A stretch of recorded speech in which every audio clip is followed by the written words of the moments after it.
Good morning students. आज हम लोग क्लास 9th का एक चैप्टर स्टार्ट कर रहे हैं, मोशन। ध्यान देंगे, हमने नोट्स फॉर्म में जो वीडियो लेक्चर बनाना शुरू किया है वो इसलिए ताकि बहुत लोग कह रहे हैं कि नोट्स बनाने में दिक्कतें आ रही हैं और इंग्लिश मीडियम और हिंदी मीडियम दोनों पर मैंने फोकस किया। मतलब यह वीडियो सीबीएसई वाले और बिहार बोर्ड वाले दोनों के लिए इफ़ेक्टिव होगा। आइए हम शुरुआत करते हैं। सबसे पहला हमारा टर्म जो है वो है रेस्ट और मोशन। सबसे पहला टर्म हमारा है रेस्ट और मोशन। आइए, हमने यहाँ लिख रखा है कि if position of an object does not change with respect to time. अगर किसी ऑब्जेक्ट के पोजीशन में कोई चेंजिंग नहीं होता है तो हम लोग कहते हैं कि वो ऑब्जेक्ट रेस्ट में है। इसी बात को मैंने हिंदी में भी लिख रखा है कि यदि किसी वस्तु की स्थिति समय के साथ किसी निश्चित बिंदु के सापेक्ष अपरिवर्तित रहे तो उसे विराम में कहा जाता है। दूसरा जो टर्म है वो है मोशन। मोशन की बात हम लोग कर रहे हैं। हमने कहा कि if position of an object changes, अगर ऑब्जेक्ट का पोजीशन चेंज हो रहा है with time and with respect to a certain point, time बदलता जाए साथ साथ पोजीशन भी बदलता जाए और ऑब्जर्वेशन हम किसी सर्टेन पॉइंट से करें तो हम लोग कहते हैं कि ऑब्जेक्ट मोशन में। मतलब अगर किसी ऑब्जेक्ट के पोजीशन में समय के साथ साथ ऑब्जेक्ट का पोजीशन कंटिन्यूअसली बदलता चला जाए तो हम लोग कहते हैं कि वो ऑब्जेक्ट हमारा मोशन में है। हिंदी में भी मैंने लिख लिया है कि यदि किसी वस्तु की स्थिति समय के साथ किसी निश्चित बिंदु के सापेक्ष परिवर्तित होती रहे तो उसे गति में कहा जाता है। तो इस तरीके से बाबू रेस्ट और मोशन हम लोग समझ गए। रेस्ट और मोशन में हम लोगों ने देखा कि अगर ऑब्जेक्ट के पोजीशन में कोई चेंजिंग हो रहा है तो ऑब्जेक्ट मोशन में है, पोजीशन में कोई चेंजिंग नहीं हो रहा है तो ऑब्जेक्ट मोशन में नहीं है। एक बहुत ही इंपॉर्टेंट बात हमने बताया बाबू कि rest and motion are relative terms. विराम और गति ये दोनों सापेक्षिक पद हैं। विराम और गति ये दोनों सापेक्षिक पद हैं। Rest and motion are relative terms. कैसे? इस बात को समझने के लिए हम एक उदाहरण ले लेते हैं। मान लीजिए कि हम एक ट्रेन में बैठे हुए हैं। हमारी दाहिनी ओर, ये मान लेते हैं कि हम यहाँ पर एक ट्रेन में बैठे हुए हैं। हमारी दाहिनी ओर यहाँ पर एक और ट्रेन लगी हुई है और हमारे बाईं ओर ये प्लेटफॉर्म है। ये दोनों ट्रेन है, ये भी ट्रेन है। चलिए, अब जैसे ही ये हम यहाँ बैठे हुए हैं और हम दाहिनी ओर जब दाहिनी ओर देख रहे होते हैं, अचानक ऐसा लगता है कि मेरी ट्रेन चलने लगी। लेकिन ठीक उसी समय अगर हम लोग बाईं ओर देखने लगें तो पता चलेगा कि नहीं, हमारी ट्रेन तो नहीं चल रही है। क्यों? क्योंकि प्लेटफॉर्म रुका हुआ दिख रहा है। तो हमारी ट्रेन चली कि नहीं चली, मोशन में है या रेस्ट में है, ये कैसे पता चला? दूसरे ट्रेन के रेस्पेक्ट से नहीं पता चला, इससे हमें पता नहीं चला, प्लेटफॉर्म के रेस्पेक्ट से पता चला। क्यों? क्योंकि प्लेटफॉर्म जो है हमारा रेस्ट में है। मतलब आप कह सकते हैं कि किसी ऑब्जेक्ट के रेस्ट या मोशन को अगर आप डिफाइन करना चाहते हैं तो उसके लिए आप जो कि डेफिनेशन देने वाले हैं उन्हें रेस्ट में होना चाहिए। जो डेफिनेशन देने वाला है उसे रेस्ट में होना चाहिए। मतलब सीधा सीधा कहा जाए कि रेस्ट की सहायता से ही हम लोग मोशन को समझा सकते हैं, मोशन को डिफाइन कर सकते हैं। And that is why I had said that rest and motion are relative terms. यही कारण है कि हमने कहा था कि विराम और गति ये दोनों सापेक्षिक शब्द हैं, सापेक्षिक पद हैं। एक दूसरे के कंपैरिजन में हम लोग इसको डिफाइन कर सकते हैं। ठीक है बाबू, आगे हम बढ़ते हैं। आगे देखिए, अभी हमने कहा कि जब हम अगर किसी ऑब्जेक्ट के पोजीशन को डिफाइन करने चल रहे हैं कि वो रेस्ट में है कि मोशन में है, तो हमें क्या करना होगा बाबू? हमें रेस्ट में होना होगा। मतलब हमें एक पॉइंट पर होना होगा। जिस पॉइंट पर हम रहेंगे, जिस पॉइंट से हम रेस्ट या मोशन को डिफाइन करेंगे, उस पॉइंट को हम लोग कहते हैं बाबू रेफरेंस पॉइंट। उस पॉइंट को हम लोग कहते हैं रेफरेंस पॉइंट। जिस पॉइंट से हम खड़े हैं, जिस पॉइंट के रेस्पेक्ट में हम किसी ऑब्जेक्ट के मोशन या फिर रेस्ट को समझा रहे हैं, उसको हम लोग कहते हैं रेफरेंस पॉइंट। आप देख पा रहे होंगे। उसके बाद reference point and reference frame. तो रेफरेंस पॉइंट क्या हो गया? वैसा पॉइंट, रेफरेंस पॉइंट जो है वो हो गया वैसा point, the point with respect to which rest and motion of an object can be defined. वैसा पॉइंट जिसकी सहायता से किसी ऑब्जेक्ट के रेस्ट और मोशन को डिफाइन किया जा सके है, उसे रेफरेंस पॉइंट कहते हैं। अब बहुत बार हमारे एग्जाम्पल्स में, अगर हम लोग अपने डेली लाइफ के एग्जाम्पल्स की बात करें, तो बहुत बार जो डेफिनेशन देने वाला होता है वो मोशन में होता है। फॉर एग्जाम्पल, हम अगर चलती हुई बस में बैठे हुए हैं, बाहर जो पेड़ लगे हुए हैं, हम उस पेड़ के बारे में कहते हैं कि ये पेड़ जो है, सारा पेड़ पीछे की ओर जा रहा है। मतलब हम लोग डिफाइन करते हैं कि पेड़ मोशन में है। क्यों? ऐसा इसलिए हुआ कि हमें रेस्ट में होना चाहिए था डिफाइन करने के लिए, लेकिन हम खुद खड़े हुए हैं, हम खुद जो डेफिनेशन देने वाले हैं वो खुद मोशन में है। मतलब यहाँ पर जो डेफिनेशन हुआ, एक रेस्ट एक पॉइंट के रेस्पेक्ट में नहीं हो रहा है, एक ऑब्जेक्ट एक सिस्टम के रेस्पेक्ट में हो रहा है। तो ऐसा ऑब्जेक्ट या वैसा सिस्टम जिसकी सहायता से हम लोग समझाते हैं किसी ऑब्जेक्ट के रेस्ट या मोशन को, उसे हम लोग कहते हैं रेफरेंस फ्रेम, निर्देश तंत्र। देखिए डेफिनेशन में लिख रखा है कि द सिस्टम, और ब्रैकेट में लिखा है ऑब्जेक्ट, मतलब सिस्टम हो या ऑब्जेक्ट हो, द सिस्टम और object with respect to which rest and motion of another object can be defined, it's called reference frame. और रेफरेंस फ्रेम की खासियत कि वो रेस्ट में भी हो सकता है और मोशन में भी हो सकता है। जिस निकाय या वस्तु के सापेक्ष किसी वस्तु के विराम अथवा गति को परिभाषित किया जा सकता है, उसे निर्देश तंत्र कहते हैं। यह विराम में भी हो सकता है और गति में भी हो सकता है। ठीक है। अब ये रेफरेंस फ्रेम जो होता है, दो तरीके का होता है। देख पा रहे होंगे बाबू, types of reference frame. Reference frame निर्देश तंत्र के प्रकार दो तरह के होते हैं बाबू। एक है इनर्शियल फ्रेम और दूसरा है non inertial frame. Inertial frame में हमने कहा कि it follows Newton's law of motion, यह गति के नियमों का पालन करता है। और नॉन इनर्शियल फ्रेम में कहा हमने कि it does not follow Newton's law of motion, यह गति के नियमों का पालन नहीं करता है। दो तरह के फ्रेम्स हो गए। आगे बाबू, आगे इसके बाद वाले चैप्टर में आप लोग गति के नियम समझिएगा, लॉज ऑफ मोशन समझिएगा। तो वैसे फ्रेम जो लॉज ऑफ मोशन को फॉलो करे, जिसको न्यूटन ने दिया था, इसलिए हमने लिखा है न्यूटन्स लॉ ऑफ मोशन। तो लॉज ऑफ मोशन को जो फॉलो करे, सारे लॉज ऑफ मोशन को, उसको इनर्शियल फ्रेम कहेंगे, और जो लॉज ऑफ मोशन को फॉलो नहीं करे उसको नॉन इनर्शियल फ्रेम कहेंगे। अब इनर्शियल फ्रेम में कौन हो सकता है? अगर कोई ऑब्जेक्ट रेस्ट में है तो वो इनर्शियल फ्रेम हो सकता है।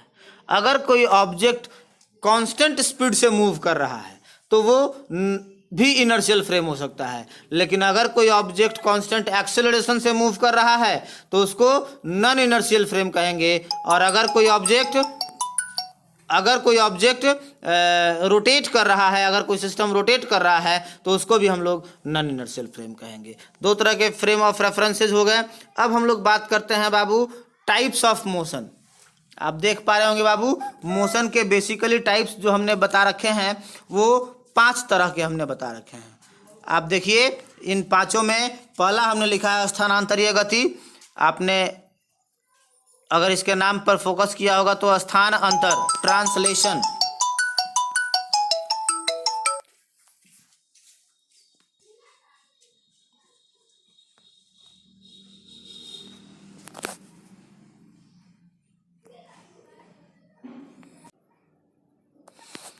पहला टाइप हमने लिख रखा है बाबू स्थानांतरीय गति, ट्रांसलेशन।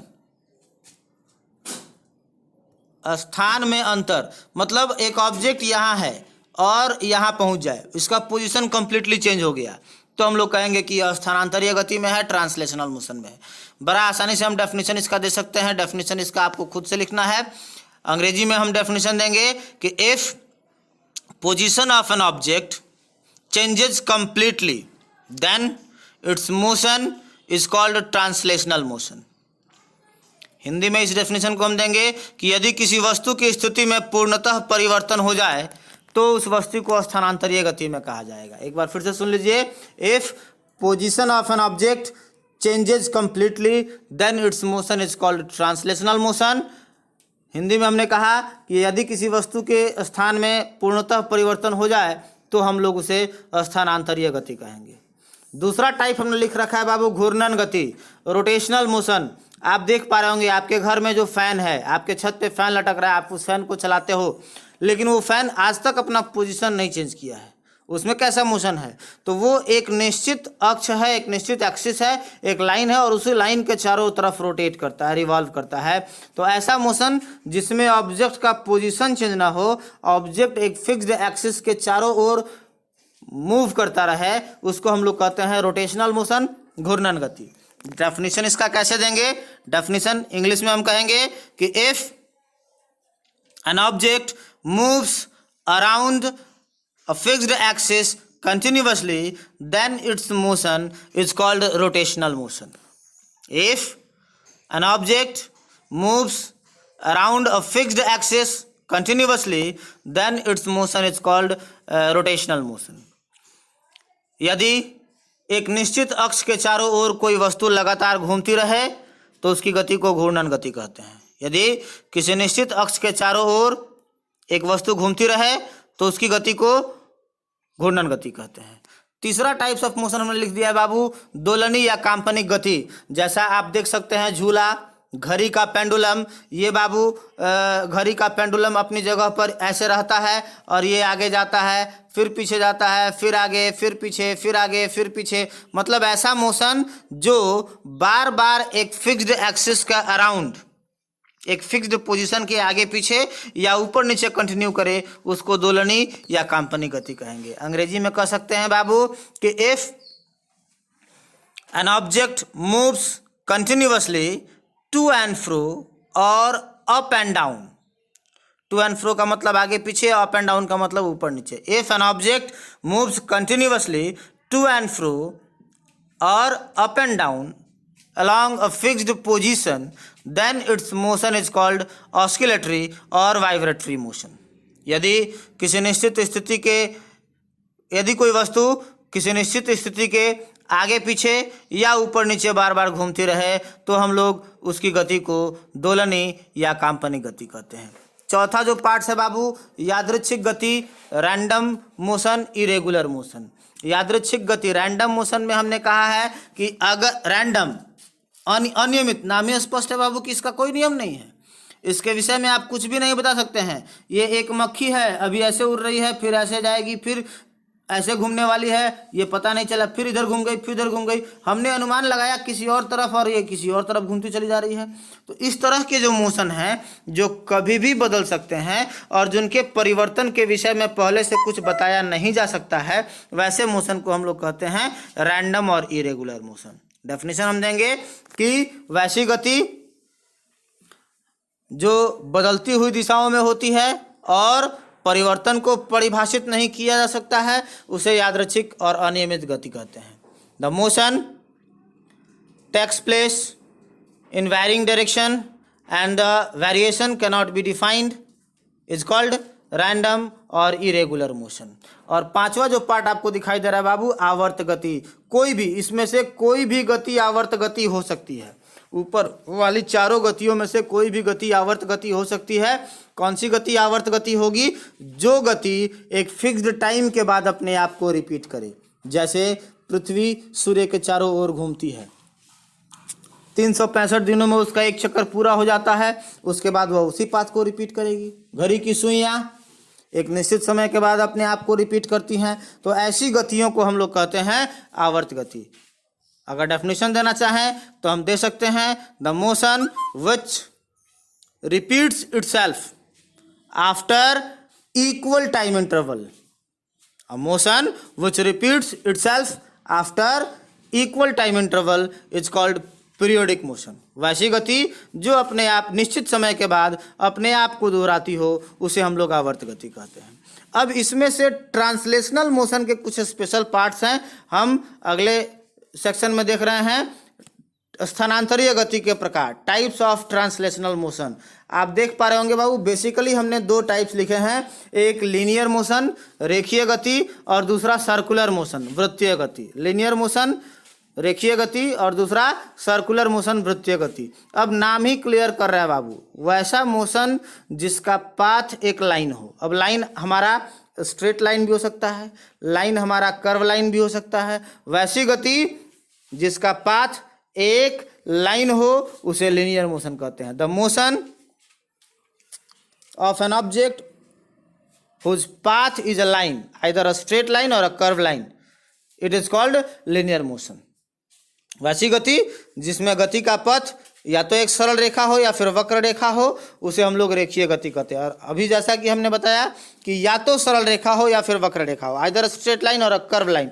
तो स्ट्रेट लाइन और कर्व लाइन के अकॉर्डिंगली हमने इसको दो पार्ट्स में बांट दिया है। आप देख पा रहे होंगे, रेक्टिलिनियर मोशन और कर्विलिनियर मोशन, सरल रेखीय गति और वक्र रेखीय गति। परिभाषा बिल्कुल वैसे ही देंगे बाबू। अगर केवल स्ट्रेट लाइन का पाथ बताते हैं तो आप कहेंगे कि वो रेक्टिलिनियर मोशन है, अगर केवल कर्व लाइन का बात बताते हैं तो आप कहेंगे कि वो कर्विलिनियर मोशन है। उसके बाद सर्कुलर मोशन, ये भी नाम इंडिकेट कर रहा है कि इसमें ऑब्जेक्ट का पाथ कैसा हो, सर्किल हो। जैसे सूर्य के चारों ओर पृथ्वी घूम रही है, सर्किल में घूम रही है, तो ये सर्कुलर मोशन है। तो ये बाबू हम लोगों ने पढ़ा क्या, मोशन, उसके टाइप्स, जिसको आप लोग ऑलरेडी मेरे चैनल के वीडियो पे भी देख सकते हैं। और इसके आगे distance, displacement, speed, velocity and acceleration, ये कुछ फिजिकल क्वांटिटीज़ का हम लोग इंट्रोडक्शन लेंगे अगले वीडियो में। पुनः मिलते हैं हम लोग, तब तक खूब मन लगा कर पढ़िए, नोट्स तैयार करते रहिए और फिर मिलते हैं अगले वीडियो में।